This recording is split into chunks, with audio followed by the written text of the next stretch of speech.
Well, hello and welcome to the Dream Highway podcast, the show that's here to inspire you to go after your dreams and, most importantly, to make the most of the journey every step of the way. This is episode 77, and I'm your host, Steve Pedersen. And today I have an amazing new friend joining us all the way from down under, representing the continent of Australia. His name is Tom Wedding. And for Tom, life is all about freedom, creation, and experiences. From doing acrobatic street performing for a living to starting up online businesses, life has always been an adventure for Tom.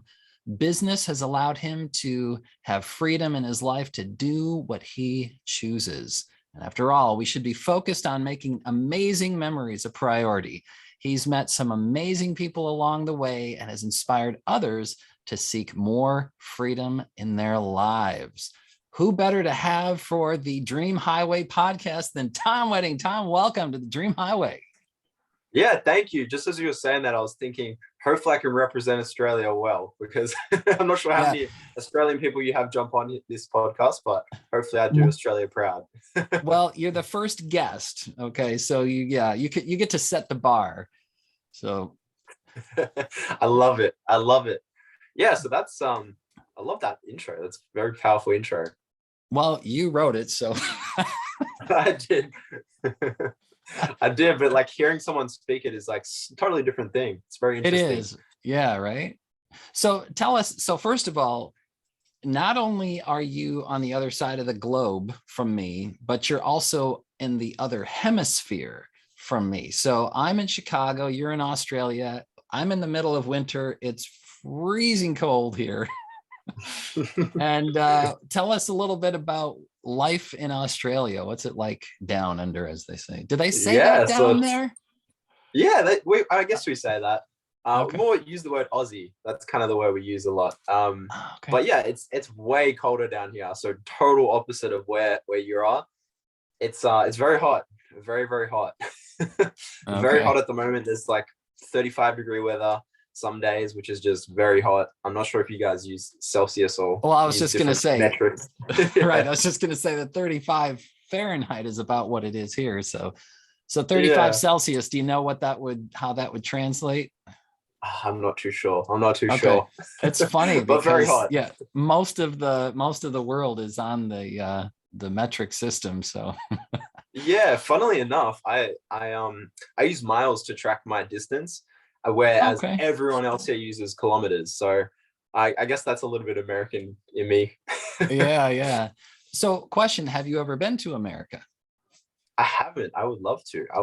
I'm traveling around Australia at the moment, just house sitting. So I would love to do that overseas, which I think would be really, really cool. And America would be a great place to do it because lots of people probably do house sitting or have houses available for house sitting. So it'd be something really cool to do. I think I've never traveled internationally except for Canada, if you want to consider that international. I mean, for United States, especially the northern United States, Canada is like another state. It's like next door neighbors, basically. So I've been there, but I've never been out of the country other than that. So that's something I'm looking forward to doing. Yeah, great stuff. So what's one of the funnest things that you've kind of experienced going, you call it house sitting or house surfing, or what are you calling it? Yeah, house sitting. Yeah. House sitting. Okay. Yeah. Well, tell us about those experiences. Yeah, it's really awesome actually, because you get to just like travel around and get free accommodation and see all these different places. So the coolest thing for me is just being able to see all the different places around Australia that I haven't been to before. Getting the free accommodation, and then also all the pets. Sometimes you have to look after pets, so getting to meet all the pets. I'm a big dog person, so being around lots of different dogs is awesome. So you're kind of working your way. So it's not like these I'm sure they have it there, but like here we have Airbnb. Yeah, we have that too. Yeah. But it's not like that, right? It's like but you don't know these people either, right? Or do you know them? Not really, no. They're kind of just strangers. So there's a website that you apply to all these different house sits, and then they just pick you out, you have a call and go from there. Interesting. That sounds like fun. That sounds like a very fascinating way of getting around. Yeah, it definitely is. And I've always been like so drawn to like all those weird things of like, something that gets you something for free or something that, you can make money from. So another little story, actually, I'll go on a little tangent, but I actually used to do like these missions on this app, and you would basically go around to pubs and bars, and you would basically order a beer, take photos of the pub and promotional material, whatever, and you get paid for that. And it was very interesting. I made like close to $4,000 just doing that. Just going around to pubs drinking beers, basically. Man, does it get any better than that? Like, why would you need to Yeah, do anything else? that's it. Oh, that's great. And so, did they know you were taking pictures, or how was it sort of discreet, or what was that about? Yeah, so you got to be discreet. It's like mystery shopping. I'm sure. I think Okay, you guys have mystery shopping kind of stuff over there, don't you? sure. Yeah, yeah, yeah. There's all. Yeah, yep, for sure. Lots of fun though. Lots of fun. Yeah. Well, that's great, man. So let's get into some, let's just talk about what it is you got going on in your life that you're really excited about. Actually, before we do that though, let's talk just real quick. If you don't mind sharing, how old are you? How long have you been doing this kind of thing that you're doing? Uh, because I know for me, somebody who's in their 50s and has a family and kids that are in high school, like something like that sounds really cool, but it's probably not something my family would want me leaving and going staying, you know, at other people's houses. So tell us a little bit just about your life situation and how you're able to do that. Yeah, definitely. So I'm 22, so pretty young. I don't have any baggage, I guess. I'm like literally living out of a suitcase, have like almost no belongings, no car, nothing. So I'm just, yeah, living out of a suitcase at the moment. So I guess that's how I kind of am able to have the freedom in my life that I have at the moment, which, like I said, that's one of the things that I really value in my life is just freedom and not being too attached to too many things and having too much stress and worry and Yeah. overwhelm, which I used to have a lot of, right? Back a few years ago, I was not as aware as I am now. Definitely been on a little bit of a spiritual journey, just, becoming more aware of who I am and what I want to be in this life and all that kind of stuff. So Yeah. yeah, it's been really interesting to like just free up some of that baggage and just, yeah, literally remove everything and be so free. Yeah. Well, and what really fascinating about that is that I think oftentimes when people hear of somebody in that situation, they think, oh, like nobody would actually choose to be in that situation, right? Like the reason they're in that situation is because they're broke or they're, leeching off of people or something like that. But to actually choose that kind of lifestyle, I mean, I've read up on your bio. I know you're not broke. you know? So to have that as a choice, man, that's really that's very inspiring, because maybe even talk a little bit more about like why just letting go of things, like what was sort of the impetus behind that? Why is that so important for your journey? Yeah, I think it's like same reason most people do things, as they get older. It's mostly due to like childhood and how you're brought up. So when I was growing up, we like were always traveling, we're always moving around, everything was Mm. always changing. So there was always new things happening. So I think I went to 9 or 10 schools, 10 different schools growing up, which is it's crazy doing that because you have to make Yeah. new friends each time you move to a new school. You have to get good at talking to people, you have to be social. So it was a good experience for me to learn how to connect with people, how to make new friends. Just growing up, going to all these different places. So I think that's what instilled this kind of lifestyle into me. I can't stay in the same place. I can't do the same thing for a long amount of time. It cripples me. I feel like Sure. I need change. And so I guess that's kind of where that came from, is just, yeah, from childhood, just growing up with a lot of change in my life, and I've kind of just Yeah. adapted my lifestyle to have a lot of change always happening. Yeah, and that's interesting because uh, I mean, I guess oftentimes you hear that, oh, that's not a good thing, but I guess you went through it and it sounded like it was a great thing for you. It was a great experience, right? Yeah, 100%, definitely. Yeah. And I was very close with my sister because we were only 2 years age difference. Okay. And so we were going through the same experience. So we could really, relate to each other and resonate with each other. So I had a really good relationship with my sister growing up through high school and, through high primary school as well. So yeah, it was really good to have that like companion, I guess, to just share that Yeah. experience of so much change happening in our lives. Yeah. And what did your parents, what did they do that was it like a lot of times you hear, oh, they were in the military, that's why people traveled so much? Was that the case, or was it something else? No, well, Dad definitely traveled for work. He was just getting all these different jobs around the place, so we just kept changing locations. Got He it. worked in like human resources, so just traveling around doing different things, and yeah, we kind of had to follow because we were family. Yeah. Yeah. Oh my gosh. Well, and to some degree, that sounds like a tremendous amount of fun for me. you know, Yeah, when I think about it, I because a lot of people have dreams for settling down and getting a big house and all of this stuff. And for me, like one of my dreams is, man, I'd love to get an RV and just, cruise around the country and, go on tour and, just check out new places. And there's so much, I mean, I'm not sure like size wise comparatively, but it kind of seems like the continent of Australia is about the same size as the United States, just geographically. So there's a lot there to explore, I would imagine. Um, yeah, definitely. And you guys are lucky as well because you have so much like amazing things to see around America. Like you could just do a whole round trip and see so much. Yeah. Yeah, that's true. Yeah, East. So here in the States, there's we have, the East Coast, West Coast, and there's a totally different vibe between, everything in between. Would you say the same thing about Australia? Is there like, oh yeah, the people on this side are, completely different mindset than the people on this side, or is it more homogenous, or what's your impression there? Yeah, it's weird because it's definitely not. Like everyone is all the same here. Like no matter where you go around Australia, everyone's all the same. That's funny. I never would have thought of that. Huh. Yeah, it's pretty cool. Interesting. Pretty cool. Because like Yeah. you go anywhere around Australia and you bump into people and you're like, oh hey, you're cool.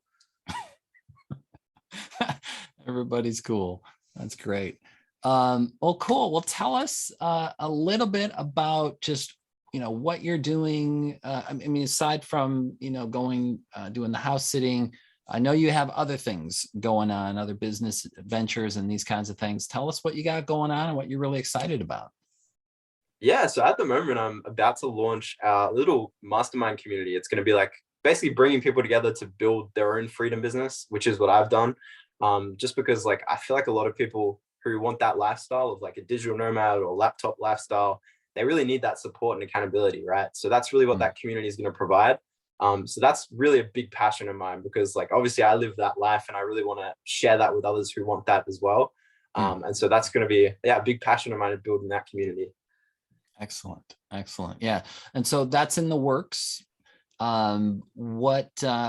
What kinds of things have kind of led you to the point where you're able to have the lifestyle that you're able to have?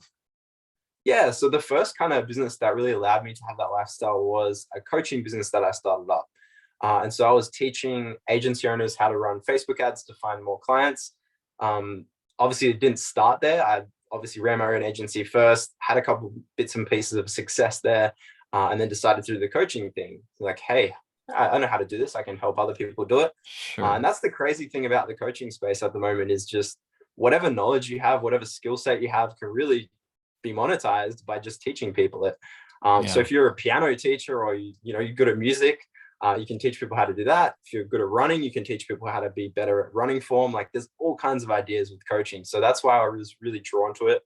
Yeah. And so yeah, I started that coaching business, grew that into a six-figure business. And that kind of allowed me to have the lifestyle I wanted to have. But I was spending a lot of time on the business because I obviously had to be there as a coach, Mm, investing all my time helping people. So it wasn't quite what I wanted.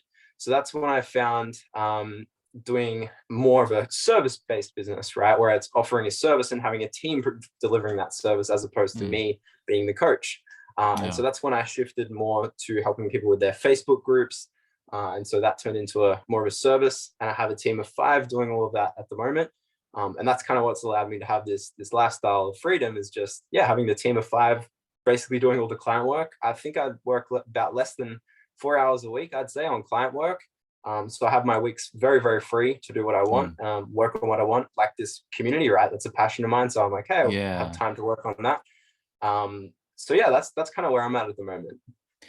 Well, okay. So what's interesting, something is telling me to ask, not specifically for, okay, I want to ask about this team that you have working for you, but I don't want to ask from the perspective of like teaching our, listeners how to, create their own team. But I want to talk about like, I'm sure there's like universal truths that apply to what you went through in hiring that team and getting that team together, and even making the decision to go to get a team together.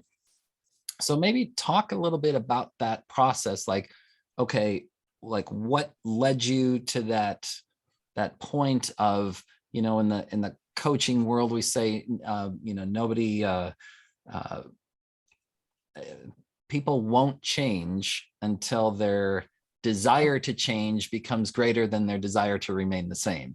I would imagine there was probably some fear involved in that. So tell us a little bit about that whole process of hiring a team.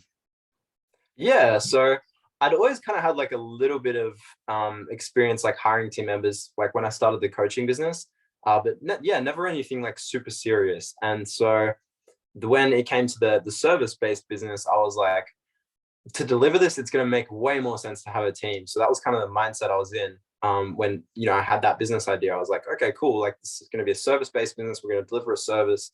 It's going to be delivered by the team. So I need to find the people who can do this, this, this, and this, right? And just broke it down into the sections.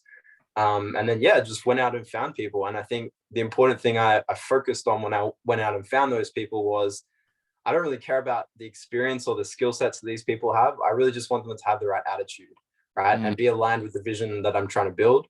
And so that was the big thing I was looking for when I put out the job posts and I looked for the people. And eventually just screened a couple of people and found the right ones. And grew from like 1 member to 2 to 3 to 4 and now to 5. And just, they all have like a different role within delivering that service and doing other things for me, and just making sure that I have my time free, because that's really what I value. Yeah. Well, that's a great point, is looking for people that that you can jive with, so to speak. In the music world, we call it a good hang. If somebody's a good hang, like they're fun to hang with, it doesn't necessarily matter. I mean, obviously, if you're gonna, you want to play with somewhat comparable musicians, but it's more important that they show up for the gig on time, that they're reliable. Like, there's so many other criteria that are much more important than, certainly they can learn to do the job, but cool. So what I was going to ask, how did you find these people? I mean, what was the process of finding them? Yeah, so I think when you say like team members and hiring the people, they get freaked out, because it's like, oh my gosh, like I have to hire someone from my country, or I have to hire someone who has a lot of experience, or it's going to cost a lot. But what I found works really well is I hire people from the Philippines, right? Okay. They're amazing, amazing people over there, and very, very affordable to pay them, because the wages are a lot cheaper over there than it is in America or Australia or any other country. So it's very easy to find people who are willing to work and put in the right amounts of work to get the job done. So in terms of finding those people, I go to Facebook groups. There's a lot of websites that do it as well. You can apply on Upwork, Fiverr, all those kind of sites. But what I find really works really well is you post in some of the Facebook groups that are like Filipino virtual assistants or Philippines virtual assistants, and post in those groups. And then you basically get a bunch of responses. And from there, you just kind of pick out the good ones from the bad ones and weed them out. Yeah. Well, that's interesting. I've never heard of going, I've heard of all kinds of different services, but I've never heard of going on Facebook. So that's fascinating. And what's interesting is, so you're in Australia Philippines are fairly close by, right? I mean, how much of a time difference is there? Yeah, so where I'm at right now in Australia, they're 2 hours behind, but usually it's Okay. 3 hours behind. So not a huge difference. Yeah, right. So yeah, and I think maybe that's one thing that intimidates folks in the US is like, okay, they're on the other side of the world and it's going to take 24 hours before, I get I don't know. I haven't hired a, virtual assistants yet, so I'm not sure, but it's a fascinating thing. But I think what's interesting about this whole conversation is, again, keeping in mind the big picture of going after the dream. And Yeah. what do you have to do, in order to maybe let things, it sounds like maybe the title of this podcast would be letting things go, because it sounds like you're letting a lot of things go instead of, it's almost counterintuitive, to kind of live the life that you want to live. It seems like, well, we need more stuff, right? But no, maybe to live the life you want to live, you got to let things go. Would you say I'm on track with that? Yeah, Yeah. 100%. And Yeah. yeah, like I was mentioning before, I definitely went on a bit of a spiritual journey to come to that realization, because when I first started in business, I was all material focused. I want to have the Yeah. Rolex and the Lamborghini and the big house, like the mansion, like I Yeah. want to have all these things. But then I realized, like, that's not me. That's not my personality. That's not what I actually want. Mm. And so it's about grounding yourself to that. Like you said, the dream. You got to work out, what is that dream for me? What do I actually want? What am I Yeah. actually passionate and drawn towards? Not just like thinking that I want based on other people's opinions or based on the things I see around me. Mm. So really, it's a little bit of internal work, I guess, to get clear on where do I want to go and what do I want to achieve? What's my Yeah. real dream? That's truly aligned to me. Yeah. Oh, I love that. What was it that sort of got you to that sort of spiritual awakening, or to that point? I mean, did you have the house and the Ferrari and the Rolex and all of that stuff, and you're like, okay, I got it, it's not satisfying? Or what was it that kind of woke you up to that? Yeah, so I had a bit of a scary experience. I one night was just like working at, it was like 3 a.m. at night. And that was like pretty common for me. I would just, 18-hour days, 20-hour days sometimes, just literally just working Mm. nonstop. And, because that's how I thought it was. Everyone told me, like, the harder you work, the more you can get. So I was like, Mm. well, if I want all these big things, like, I need to work so hard. And so I was putting in these massive hours. And yeah, one night I was working at 3 a.m. and I collapsed and hit my head and woke up Mm. in hospital and had no recollection of that night at all, which was very, Mm. very scary, very Yeah. scary experience. And so from that, I was like, okay, I needed to just relax. I need to stop staring at screens so much, and just, I need to stop hustling. There has to be a better way to do this. So that's when I started diving into, like, okay, cool. How can I get systems in place, processes? How can I get a team in place so that I don't have to put so much of my time into this? Yeah. Yeah. Wow. That does sound like it would be a great wake up call. Um, was there anything, like, as far as any particular material that you read or listened to that, you know what I'm saying? Like, was there, I think sometimes what happens is it's kind of in the back of our minds. There's like something subconsciously, and then we have sort of a waking up moment like that. And we think, oh, I should read that book that so and so has been telling me to read, or I should listen to that podcast. That, what was there, something like that happened? Yeah, definitely. There was a guy who has a YouTube channel called actualized.com Okay. or actualized.org, I think it is. But yeah, his name's Leo, and that guy's very spiritual, right? Probably a little bit hectic for some people, but a lot of those videos that I watched, very much helpful, of just grounding myself in the present moment, and stop chasing like all the things that I thought were valuable. And instead finding value in the present moment, and being myself now. And that's why I actually got a tattoo on my chest after that, going through a couple of his videos. It says being, because I believe that's one of the most important things in life, for me anyway, and for a lot of people, is to just come back to being, Yeah. like, stop focus so much on doing or having, but focus on being, because Yeah. that's really where we get to be ourselves. Yeah. Yeah. Yeah, for sure. I love that. Yeah. Cause, um, like I say in the intro of every podcast, of course, it's, we have ideas, things that we're going for, shooting for, and working towards goals and all of that stuff, but enjoying the journey. If you're not enjoying the journey along the way by being present in the moment, and just, yeah, man, very well said. Is it helpful? I wonder, I'm not sure how close you are to the coast. Do you spend a lot of time? Like, is there, do you find like going into nature, going by the coast, does that help? Like, do you seek that out, or can you find what you're looking for on a busy street, or what's that like? Yeah, so for me, it's a bit everywhere, yeah, but definitely being outside of the Mm, house, right? I think that's mm, very important. Yeah, I get so cluttered and clamped when I feel like I'm stuck in a room all day. So for me, like I like going down to like shopping centers and working there. You know, sitting in the food court and just grabbing my laptop out and doing my work there. yeah, Because I just love being around people. I love being around like stuff happening. yeah, Because it feels so lonely and boring when you're just stuck in your own room or you're at yeah, your desk doing your own thing. yeah. Yeah, I think it's great to get out.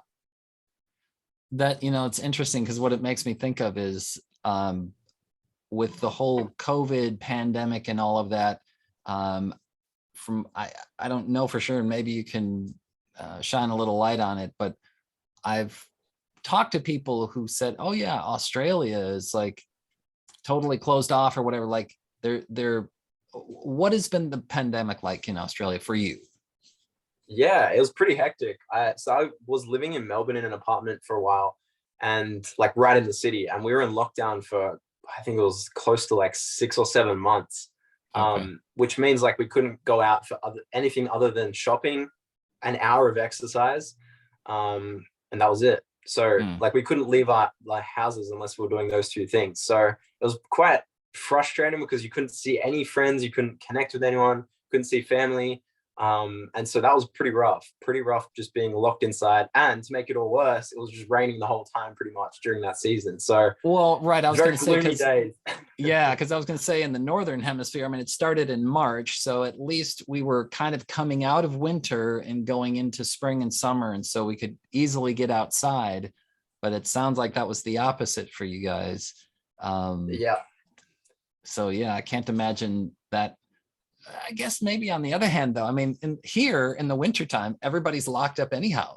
You know what I'm saying? Like, Yeah. nobody goes anywhere in the winter Especially anyhow. where it So snows. exactly. Yeah. Yeah. Yeah. Yeah. Yeah. In the, right. In the northern, like in Chicago where I'm at, it's, yeah, 4 or 5 months out of the year, you just don't go outside. It's not that nice out. Yeah. I would love to come and see the snow over there. It looks amazing, like some amazing pictures. And obviously, it's frustrating for some people, like, you know, when you get snowed into your house or you can't drive your car out your garage or whatever. Yeah. But yeah, it looks amazing over there, the snow, because we only have there's like 2 mountains here that have snow, and that's it. Yeah. It is beautiful. There's something kind of otherworldly about it, especially if you're walking like in new fallen snow, or if it hasn't been shoveled or anything yet, and you're just walking in it. And if there's different kinds of snow. There's like really wet, heavy snow, and then there's really light, fluffy snow. And so if you get the really light, fluffy snow and you're kind of walking through it and you're just kind of kicking it up as you're walking through it, it's unbelievable. It's like, I mean, it's like, so there's a song, Winter Wonderland, and that's a great way of describing it. It is a wonderland. It is very amazing, but at the same time, it gets old real quick, Yeah. because eventually you have to drive in it and shovel it and all of this stuff. So the things That's we have it. to deal with. That's why like snow damage and hail damage businesses are such a big booming industry. Yeah, yeah, yeah, for sure. So you guys don't get any snow there, huh? Not at all. Man, missing out. Okay, so Yeah. tell us a little bit about, okay, so you're going after these dreams. What kinds of obstacles have you been faced with or have had to overcome in order to continue going after your dreams? Yeah, so obviously I faced like a lot of different obstacles jumping in the way, like a lot of imposter syndrome, a lot of self-sabotage has popped up for sure. Just like, yeah, can you do this, Tom? Like, I don't know if you're capable of doing this. Can you even achieve this? Are you worthy of this? Do you deserve this? Like all these kind of negative beliefs and thoughts that pop up. So it's been a constant battle to battle those.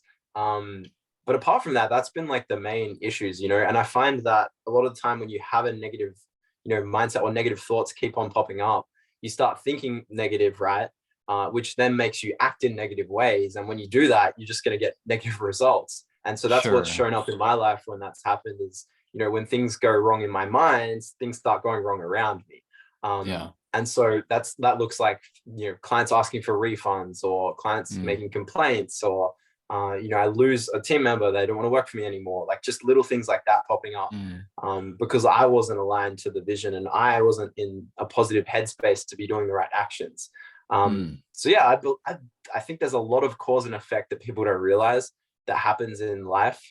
It's just what you put out, you get back really. So it's crazy how it works like that, and I don't want to go too woo-woo because it can get pretty confusing. Yeah, no, go as definitely is woo-woo as you want. I mean, it's all fair game here on the Dream Highway, and the crazier the better sometimes. And I just even for my listeners, it's like, because I mean I welcome anybody on, and I will listen to anything. You know what I'm saying? And because I believe in being open-minded, and if there's even like a shred of truth to it, or there's something that we could grab onto, or just kind of see things in a different way. So yeah, go nuts. But one of the questions that I have is, or maybe observations, is that this imposter syndrome and this kind of stuff, this happened after you started experiencing some success, right? So it wasn't like, hey, you experienced some success and then all of a sudden all your troubles are gone. Right? Exactly. Yeah. It happened the whole way through and it still happens to this day, no matter like what level of success you're at. I've spoken to people doing like multiple 7 figures and they still have those same thoughts. So I don't think you can escape it because you're always on your journey, right? You're always leveling up and growing and experiencing new things. So you're always going to have discomfort at every level, no matter where you're at. So it's just about knowing. I think the powerful thing is knowing and having the awareness to call yourself out on that. When a negative thought starts popping up, you'd be like, okay, no, I'm not letting you control my life. I'm going to take control. And so just being able to have that awareness is very, very powerful. And how do you get that awareness? Yeah, so it just comes by like the little things. There's this saying I like, it's called feel, think, act. Everything starts with feelings and emotions. And so what I've found really helpful is you start with the feeling, like, how do you want to feel, right? And you do this every day, right? How do you want to feel? Because if you're in the right feeling, you're going to start thinking positive things and then acting positive. So I think it really comes down to that emotional state that you can get yourself into each day.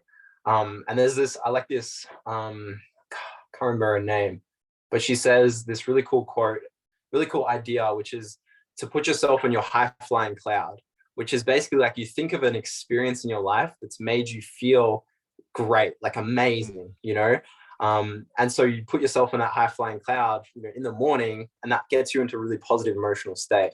And so that's a little thing that I've found helps to get into that awareness, because when you're in that feeling, right, that emotional state of positivity, every negative thought that pops in, you're like, well, hang on a second, that doesn't fit to where I'm at right now. So you kind of cancel it out. And so that's been very helpful for me to battle some of these beliefs. Oh man, I love that, because it is. I mean, I guess you could recognize, like, if you're maybe just kind of stuck in, like, maybe call the quagmire or whatever, you're just in a very dark place. Like, maybe you could recognize some of that, but it's much easier. What I hear you saying is it's much easier to recognize it sooner and maybe to deflect it or deal with it more quickly if you're in a place of positivity, you're in a high energy or whatever you want to call it, and then something comes along, Exactly. it's like, whoa, what, what's that saying, what thing here is not like the others? Yeah, um exactly. And one thing I think it's really important to add to that as well is it's by doing that, you start living from the internal to the external instead of from the external to the internal. So mm, instead of letting what happens around you influence how you're feeling on the inside, you let how you're feeling on the inside influence what starts to show up around you. And that's kind of just basic like law of attraction stuff if you yeah, guys are into that stuff. But yeah, I think it's really important. There's a lot of truth to how your mind and what you think affects your life. totally, yeah, for sure. And yeah, and I know I've listened to a lot of like meditation programs that start out with, bring to mind a time in your life when you felt, you know amazing feelings or whatever. And man, I think that's a great exercise. It's a great habit to get into. I would imagine you would probably need several to draw on, because if it's, you're drawing on the same memory every day, eventually it might not be Yeah, so special. But exactly. Yeah, but what's interesting is that when you think about it, I think we do have an abundance of those memories, that 100%. Yeah, yeah, it's not like we have one or two that well, I don't want to wear that one out. um yeah. And that's why I Man. love like capturing memories. I think like video and Mm, photo. We have these phones on us every day, so like if something's great is happening, record it. yeah, Even if it's just like a little journal after the event happens, you just be like, I had an awesome day today. Like today we would XYZ. I was laughing the whole time. It was great. I was spending time with friends. And just record that because you can look back on that whenever you're feeling down and remember how great it was to have those experiences. Because mm, we can't avoid negative days. We can't avoid um, you know for happiness to exist, sadness has to exist. Like you can't have one or the other.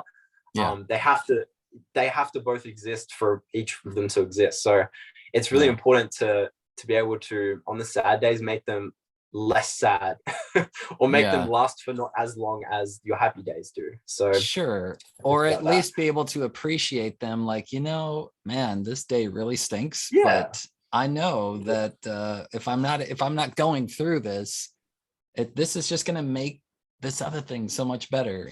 So that's a great, yeah, what the yin and the yang. um yeah, that's good stuff. Tell me a little bit about, um because I know before you did all of this, you did some kind of street performing, acrobatic stuff. You mentioned that in your intro there. What was that like? What was that all about? Yeah, that was amazing. Some of the best memories of my life. So yeah, getting back to the feeling thing, like whatever I try to tap into the feelings, some of the memories I always bring up are like street performing days because I had some amazing experiences there. So Mhm. how that all started was I just quit like an apprenticeship job, a trade job, and I was just lost. I had no idea what to do, but I'd been doing acrobatics for about 3 or 4 years because it was just a little side hobby, passion I had to just, Mhm. in my free time, go to the park and just flip around and do backflips and, flip off high objects and whatever. And so I was very passionate about it, but I was very lost. I was like, well, I need to make money because that's what a human in this life has to do to get Right. by. And so I was like, well, how can I make money?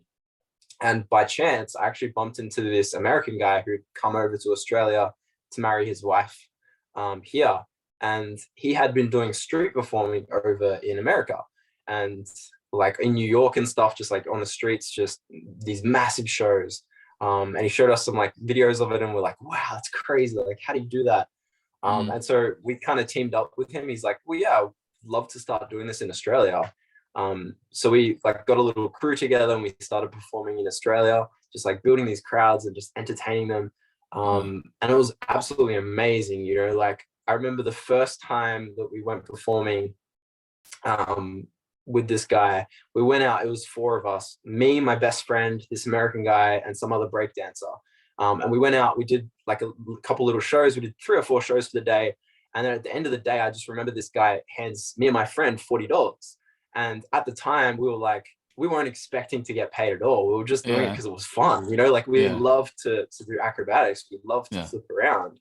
And to have like the recognition from people stopping and watching us and clapping, like that was more than enough for us. So he hands us each $40 and we were freaking out. We're like, what? We just made money for flipping, dude. Like, can you believe it? That's And awesome. so that was a crazy experience, a crazy, Yeah. crazy experience. And from there, we ended up splitting away from the guy, and me and my friend performed for a while. And then eventually he went on to do other stuff. So I was just performing alone. But yeah, some of the best memories of my life, just bringing people to shoulder, making them laugh, making them smile, like Yeah. just entertaining people. And it obviously built a lot of social skills within me, so that when I did transition online, I had some of those skills of like connecting and networking with people, which is important in business. So Yeah, for sure. yeah, absolutely amazing experience. Yeah, that's so cool. So cool. Man, I just noticed the time. I'm like, are you kidding me? We're like, time has flown by here. All right, so let's do this. Let's wrap it up with somebody. There's somebody out there who is struggling to really believe that, you know, maybe they're thinking, oh yeah, success and all of that stuff, that's great for other people, but not for me. I can't go after my dreams, or my dreams are such that, you know, whatever they're telling themselves to kind of hold themselves back. What kind of thoughts would you share with them? Yeah, so I'd say it's really just about trusting yourself, you know, and building the beliefs in yourself over time, right? It doesn't start with massive moves. It starts with the little incremental things, right? So you start with, okay, what beliefs do I need to have? You know, like for example, one belief might be, I'm successful. Okay, what makes you successful? Like, you are successful because what has happened in your life that shows you evidence that you are successful? And you kind of just start stacking that evidence for the belief, and eventually over time you'll just start to realize, okay, yeah, I am successful, you know, or I am this, or I am that. So I'd say just start with stacking those little incremental bits of evidence to start building positive beliefs. Yeah, man, I appreciate you sharing that, because that is so powerful. Because I think a lot of times you hear people say, well, you know, these affirmations, I am successful, I am successful. But unless you actually have some actual success to base that on, it can be very difficult to believe. But as we were talking about earlier, that everybody's got like an abundance of joyful moments to draw from. Everybody has an abundance of success, you know, that they can draw from. I mean, just the fact, like I always go back to, you know, just for starters, the fact that you're even here indicates that, you know, there was that one sperm cell that beat out all of the other millions to, you know, fertilize that egg. That was you, and that, you know, you're a success. So that was, you had nothing really to do with that, you know. So, you know, success is innate, it's built into you. But yeah, to look at the, like even today, you could probably look and say, okay, what was a success that I had today? You know, well, I got out of bed on my own. Okay, well, there you go. So I love it. I love it. Cool, man. I really don't want to end this, but I suppose we could pick it up again, you know, some other time. But this is what we'll do. I know you've got a bunch of. Well, let me ask you this: what would be the most the thing that you would want to send people to? I know you've got like YouTube, and we're going to put all of this in the show notes. But what's the most best way for somebody to connect with you? Yeah, so I'm heavily on Facebook. So Facebook's probably the best place to connect with me. And that's where I like to talk to people and have communication. So yeah, reach out to me on Facebook and we can go from there. Okay, fantastic. So I'll put that in the show notes along with all of the other stuff that you're up to. Tom, thanks so much, you know, for taking time today to just talk. And I know it's early in the morning tomorrow there from where I'm at. That's just so funny to think about. Yeah, in the future. Yeah. But yeah, thanks so much for joining. And thanks everybody for listening in. The show notes will be available at thedreamhighway.com/77. That's the number 77.